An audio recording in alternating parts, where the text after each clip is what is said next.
ঘরে যদি সামান্য পরিমাণ পনির থাকে তাহলে আর সকালে জলখাবারের চিন্তা করতেই হবে না। এর জন্য পনিরটাকে বার করে নিয়েছি আর একদম পাতলা পাতলা করে কেটে নিচ্ছি। এরপর সর্ষের তেলে পনিরটাকে একটু ভেজে নিচ্ছি। এরপর ভালো করে মোটামুটি ভেজে নেওয়ার পর এর মধ্যে দিয়ে দিচ্ছি পেঁয়াজ আর টমেটো আর কাঁচা লঙ্কার পেস্ট দিয়ে ভালো করে ঘেঁটে নিচ্ছি আর টক দইয়ের পেস্ট দিয়ে দিচ্ছি, দিয়ে ভালো করে নেড়ে নিচ্ছি। এরপর লবণ হলুদ দিয়ে ভালোভাবে মিশিয়ে নিচ্ছি। মিশিয়ে এখানে মশলাটা রেডি করে নিয়েছি আর এর মধ্যে দিয়ে দিচ্ছি ধনেপাতা কুচি। একদম রেডি। তো এরপর আমি আর কি করব, এর মধ্যে আটা নিয়ে নিচ্ছি। আটাটাকে ভালো করে জল দিয়ে মেখে এটাকে একটা লেচি করে নিয়ে ভালো করে বেলে রুটির মতন শেপ দিয়ে নিলাম।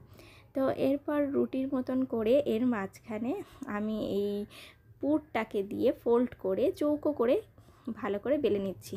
এরপর বেলে নেওয়াতে কি হবে, ভেতরে পুরটা কিন্তু খুব সুন্দরভাবে থেকে যাবে, একটুও কিন্তু বেরিয়ে যাবে না।